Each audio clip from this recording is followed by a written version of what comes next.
tó yẹ pé a fẹ́ wé máa láàyè ńlá kan wá mẹ́ta eléyìí tí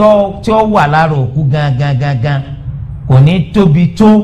èyí tó tẹ̀lé eléyìí tí ó kàn yìí yóò tóbi ju èkíní kejì wọn lọ so eléyìí ni bá ti ṣe òkú wa àwọn aṣàkíyèsí wípé ńgbà tá a bá fẹ́ wé aṣọ mọ́kù lára apá ọ̀tún òkú ni a mú aṣọ yẹn wá láti apá ọ̀tún a ní jẹ́ kí ntí ó kù sápọ̀ ọ̀tún kọ́ pọ̀ tó ètí ó kù sápọ̀ òsì tá a bá mú wá a máa ṣàkíyèsí pé ètò ṣẹ́kù sórí ó pọ̀ ètò sì tún wà lágbọ̀n ẹsẹ̀ náà ó pọ̀ ẹnìkan ń ṣe ní agbọ̀n orí ẹnìkan ń ṣe ní agbọ̀n ẹsẹ̀ so a wá mú eléyìí náà wá àsìkò tá à ń bẹ eléyìí wá sí sẹ́wọ̀n pásọ sì ń bẹ ní ara òkú àwọn wọ́nà láti yọ aṣọ ẹ rí i pé a sì wò dí òkú àwo ìhòhò rẹ̀ títí tá a fi yọ aṣọ ntàṣọ bá ti fẹ́ máa sí ẹnìkejì ọmọ ara ẹni tí ń fa aṣọ lọ́wọ́ a máa wá pa robóróbó níbi iwájú ń bẹ̀ ọ́n a pa robóróbó níbi orí àti níbi ẹsẹ̀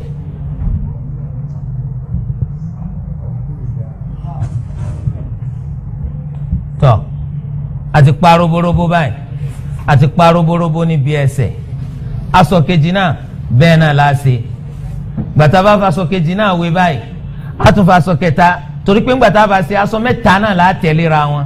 tòkè lákọ̀ọ́kọ́ lò ètò súnmọ́kù lẹ́yìn náà gbàtà bá ṣe lé ìtàn sẹ́wọ̀n kékejì náà wà lábẹ́ rẹ̀ a tún wé ọ̀nà bẹ́ẹ̀ ẹlẹ́kẹta náà tún wà a tún wé ọ̀nà bẹ́ẹ̀ bá ṣe wá parí gbogbo ẹ̀ gbàtà bá parọ́ bóróbó dáadáa báyìí a wà okùn a so níbi a tún so tìbẹ̀ yẹn náà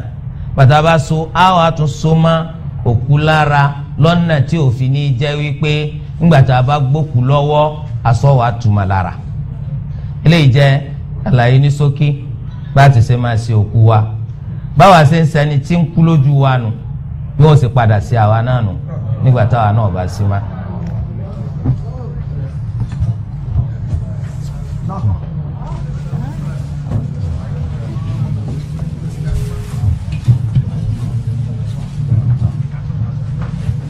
so alhamdulillah lẹ́yìn eléyìí a wá ṣe aṣọ funfun iná aláwẹ̀ mú kú wa lára ọ̀n bẹ nínú àwọn ọmọ ẹ̀yà wa mùsùlùmí ẹ lè má gbé lọ ẹ lè má ok ẹgbẹ́ wa torí tá a bá fẹ́ ṣe sọ̀látùl janaza tọ́ ọ̀n bẹ nínú àwọn ọmọ ẹ̀yà wa mùsùlùmí àwọn ẹni tó ṣe wípé ọlọ́run ti ràn wọ́n lọ́wọ́ wọ́n ti lọ ṣe hajj ẹlòmíì máa ń sọ àsọtẹ́lẹ̀ pé tó ń bá kú o aṣọ harami òun o oníkun ó fi sìn òun ṣé àsọtẹ́lẹ̀ òun sọ́tọ̀ pé ká fi ṣiṣẹ́ kọ̀tọ́ o kọ̀tọ́ ẹni tó lọ ń bò láṣìírí tó fowó lẹ̀ ńgbà tó kú owó tó fi sílẹ̀ ọ̀ranyàn ṣẹ̀ríyà onípinnu owó rẹ̀ ní láti yọ mọ́ ọ̀nà tẹ̀jìhìz àwọn owó tá à ń bùkátà láti sáàyàn rẹ̀ lọ sí tó bá ṣe pé wọ́n máa ń sanwó láti wẹ̀kú inú owó rẹ̀ láti mú tó bá ṣe pé wọ́n máa ń sanwó láti gbẹ́lẹ̀ láti ralẹ̀ tí wọ́n sì òkú sí inú owó rẹ̀ láti mú aṣọ tá a fi sí lára inú owó rẹ̀ láti mú eléyìí ò bùkátà fi sabilillah nínú ntọ́sẹ́kù inú owó rẹ̀ tí ó jẹ lẹ́yìn ikú rẹ̀ nù tọ́ tó kù ọ̀bá wa fi nǹkan kan lẹ̀ láyé tó ṣe yí pé ariko ti lọ hajj rí lọ́kùnrin ó sì ní aṣọ ìhìrámù nílé àti rówó nínú owó rẹ̀ tá a lè fi bá ara sọ funfun tá a fi sí lára ìgbà náà ló tó pin lẹ́yìn àmọ́ pé aṣọ rẹ̀ ní kẹ́ fi sí lára aṣọ ìhìrámù kò sí ń tọ́jọ́ bẹ́ẹ̀ aṣọ funfun la fẹ́ kí aṣọ tá a fi sókù lára ọjẹ́ anabi sallallahu alayhi wa sallam ó sì wá lójú kòkòrò ká máa wọṣọ funfun ó sì ní ká máa fi sókù wa lára afẹ́ wá ṣe sọ̀láàtì sí òkú lára ọ̀ràn yẹn ni ká ṣe sọ̀láàtì sókù lára o nítorí pé ní ìbẹ̀rẹ̀ ẹ̀sìn Islam tí wọ́n bá gbókù wá pé kánábì ó ṣe sọ̀láàtì sí lára anábì máa béèrè pé ṣé kò jẹ gbèsè tí wọ́n bá ti lọ jẹ gbèsè yóò ní sallu ala sahibikum ẹ ṣe sọ̀láàtì sí ìyàn yín la sallu níta fẹ́ ló ń bẹ̀ nù ẹ ṣe sọ̀láàtì sí la àṣẹyìn eléyìí túmọ̀ sí pọ́nrán yẹn ní ká ṣe sọ̀láàtì sókù lára Al-Imam Muslim ló gbà wá àṣírí bí An-Najashi bó ti ṣe kú ní Habasha lọ tánàbí sí wa Madina ń bì tánàbí sì ṣe sọláàtì sí la ránṣẹ́. Sọláàtul janaza ọkùnrin lè kópa ń bẹ̀ obìnrin sì lè kópa ń bẹ̀ àtọkùnrin àtobìnrin gbogbo wa la kópa ń bẹ̀. torí ẹ̀ àwọn obìnrin máa ń tò sẹ́yìn àwọn ọkùnrin ṣe sọláàtì sókù lára láyé ànábì sallallahu alaihi wasallam ẹnìkan lé wọn àwọn obìnrin náà kópa ń bẹ̀.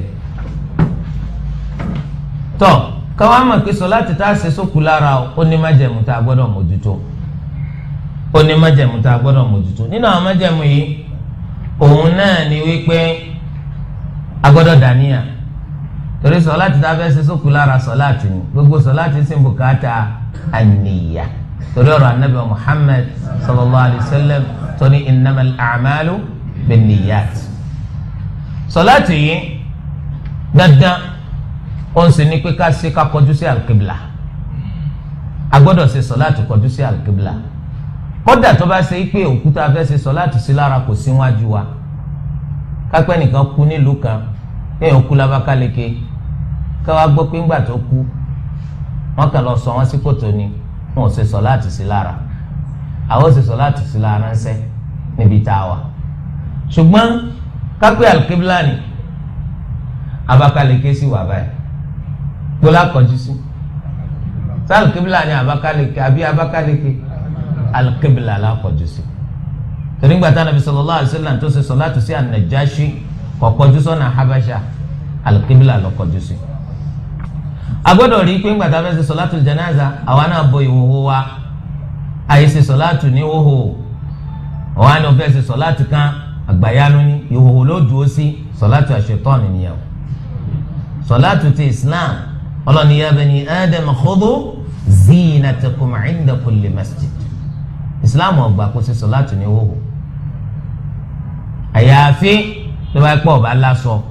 ó ṣe sọláàtì torí fattaqullaha mastata'tum wàá bọ ìhòhò rẹ̀ á sì rí i pé òkúta fẹ́ ṣe sọláàtì sínú àlára kọ̀ wá ń hòhò àti fasọ sí lára òkú yẹn sì gbọ́dọ̀ wà wájú wa kì í ṣe pé òkú kú àwa wà ní Èbúté Mẹ́ta òkú ọwọ́ wà ní CMS pékin wọ́n lọ gbé wa ni wọ́n gbọ́dọ̀ wà wájú wa nígbà tá a fẹ́ ṣe sọláàtì sí lára tọ́ ẹni tí a wá fẹ́ ṣe sọláàtì sí lára ó gbọ́dọ̀ jẹ́ mùsùlùmí o wọ́n ṣe sọláàtì sí kèfèrí lára o ẹni tí ó wá ṣe sọláàtì sí lára náà gbọ́dọ̀ jẹ́ mùsùlùmí o kìí ṣe gbogbo wa bá ṣe wà ń bì kèfèrí sí wà ń bẹ̀ nkankan níbi tó kù ti kú wà ní gbogbo yẹn tó ẹ sá ma ṣe Allahu Akbar o mùsùlùmí nìkan òní máa kópa nínú ṣíṣe sọláàtì sókù lára lẹ́yìn eléyìí á dúró á ṣe Allahu Akbar á ṣe Allahu Akbar gbàtà bẹ́ẹ̀ ṣe sọláàtì sókù lára lẹ́yìn tá a ti dàníyàn á ṣe Allahu Akbar Allahu Akbar alákọ̀ọ́kọ́ nù nínú Allahu Akbar mẹ́rin èyí tí sọláàtì janaza kó sínú sọláàtì janaza ó ní Allahu Akbar mẹ́rin tabasi Allahu Akbar alákọ̀ọ́kọ́ agbè ọwọ́ wa méjèèjì sókè kò sí ìyàpọ̀ ẹnu láàrin àwọn olùmọ̀ọ́ni pẹ̀lẹ́ àwa ka suratul Fatiha kátó dípa ké suratul Fatiha a sì a'udhu billahi minash shaitanir rajim torí kọ́ lọ́n sọ pé fa idha qara'tal Qur'ana fasta'idh billahi minash shaitanir rajim a sì jẹ́jẹ́ a tún ṣe bisimilahi jẹ́jẹ́ àwa ka Fatiha tó bá ti ka Fatiha tán a tún ṣe Allahu Akbar Allahu Akbar ẹlẹ́ẹ̀kejì yẹn èyí tó tún dọ́gba jù onípa gbọ́wọ́ wa sókè èyí tó dọ́gba jù nípa gbọ́wọ́ wa sókè torí pé àwọn ẹgbàá ọ̀rọ̀ tó sọ pé òní gbọ́wọ́ sókè wọ́n fẹsẹ̀ rinlẹ̀ wà á tún gbọ́wọ́ sókè bíi ti ṣáájú amẹ́kíyèsí o ìgbà tá a ṣe Allahu Akbar alákọ̀ọ́kọ́ yìí àní sọwọ́lẹ̀ o á gbé lórí ara wọn lórí àyà wa bẹ́ẹ̀ lànàbí máa ń ṣe sọ́láàtì ànàbí ò ṣe sọ́láàtì rí kọ́ dáwọ́lẹ̀ o hadith Wa'il ibn Hujr radiyallahu anhu ó ní àárín ànábì ń dúró rí lórí sọ́láàtì láì jẹ́ ipò káwọ́ lórí ara wọn gbé lórí àyà rẹ̀ ṣe eléyìí ní súnà ànábì sallallahu alayhi wa sallam tabatu sí Allahu Akbar ẹlẹ́kejì àtúngbọ́ sókè àtúngbé ọwọ́ wa lórí àyà á sì àsàlátù fún ànábì wa Muhammad sallallahu alayhi wa sallam àsàlátù tá a sì ṣe onani as-salatu al-ibrahimiyya allahumma salli ala muhammadin wa ala ali muhammad kama sallaita ala ibrahim wa ala ali ibrahim innaka hamidun majid wa barik ala muhammadin wa ala ali muhammad kama barakta ala ibrahim wa ala ali ibrahim innaka hamidun majid. ẹ̀yin rẹ̀ láti ṣe allahu akbar ẹlẹ́kẹta allahu akbar ẹlẹ́kẹta àtúgbọ́ wa sókè àtúkàwọ́ sórí igbá àyà padà ìbẹ̀yẹn láti wá sí àdúrà fókù á sí àdúrà fókù nínú hadith anabi sallallahu alayhi wa sallam ó ní idha sallaytum ala al-mayyiti fa akhlisu lahu ad-du'a tẹ́ máa ṣe sọ̀láàtì sókù lára ẹ máa ṣàdúrà fún tọkàntọkàn ẹ ṣàdúrà fókù tọkàntọkàn torí pé ń bùkátà àdúrà yẹn nínú àwọn àdúrà tó yẹ ká máa ṣe fókù wa òun náà làwọn àdúrà eléyìí tó wá látọ̀dọ̀ anabi muhammad sallallahu alayhi wa sallam pípé máa ṣe fókù ní ìgbà tí máa ń ṣe sọ̀láàtì sí wọn lára gẹ́gẹ́ bí allahumma ighfir li hayyina wa mayyitina وشاهدنا وغائبنا وصغيرنا وكبيرنا وذكرنا وأنثانا اللهم من أحييته منا فأحيه على الإسلام ومن توفيته منا فتوفه على الإيمان اللهم اغفر له وارحمه وعافه واعف عنه وأكرم نزله ووسع مدخله واغسله بالماء والثلج والبرد ونقه من الذنوب والخطايا كما ينقى الثوب الأبيض من الدنس وأبدله دارا خيرا من داره وأهلا خيرا من أهله وزوجا خيرا من زوجه وأدخله الجنة وأعذه من عذاب القبر ومن عذاب النار إلي جاء دعاء تاسفكني àmọ́ tó bá kó obìnrin á yí àwọn gbólóhùn tí ń tọ́ka sẹ́ni tá à ń ṣe sọ̀láàtì sí lára kúrò ní tọkùnrin lọ sí ti obìnrin bí allahumma ighfir laha warhamha wa'afiha wa'fu anha wa akrim nuzulaha wa wasi' mudkhalaha waghsilha bilma'i wath-thalji wal-barad wa naqqiha min adh-dhunubi wal-khataaya kama yunaqqa ath-thawbu al-abyadu min ad-danas ṣùgbọ́n wọn kì í sọ fóbìnrin pé wa zawjan khayran min zawjiha wọ́n ìtọ́rọ́ fóbìnrin pé kọ́lọ́n fún lọ́kọ́tọ́ da àjọkọ rẹ̀ lọ ẹ̀ní sọ bẹ́ẹ̀ kọ́lọ́n jó kọ́kọ́ rẹ̀ ọjọ́kọ rẹ̀ nínú àlìjánnà àhà ilé ìjẹba tó bá ti jọ pọ́ ọmọdé kékeré náà ni wọ́n ṣàdúrà fún náà nínú àdúrà tí wọ́n ṣe fún un náà ni allahumma ij'alhu salafan liwalidayhi wa farata wa ajra wa shafi'an mujaban liwalidayhi waj'alhu fi kafalati ibrahim alkhalil aleyhi salam àti bẹ́ẹ̀ bẹ́ẹ̀ lọ.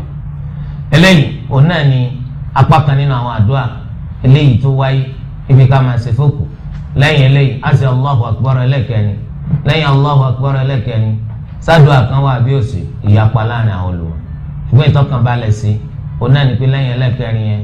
asalaamu alaykum wa rahmatulah. eléyìí ni ètò pọ̀jù nínú àwọn sàhábà sọ pé sálámà kàláàsì ibn mas'ud radiyallahu anhu oni salama méjì la ma ṣe asalaamu alaykum wa rahmatulah asalaamu alaykum wa rahmatulah ṣùgbọ́n ẹnu gbogbo wọn kò lórí wípé à ń rẹ̀ ń wá sílẹ̀ nígbà tá a máa ń salama yìí báyìí ẹni tí ó bá wá bá sọláàtul janaza láti bẹ̀rẹ̀ gbóò ní òṣèṣe ẹni tó bá bá wọn lórí pọ́ńsẹ̀ allahu akbar ẹlẹ́ẹ̀kejì wọ́n ti ṣe allahu akbar ẹlẹ́ẹ̀kejì ni wọ́n dé ní kété tó bá dé báyìí wọ́n ṣe allahu akbar.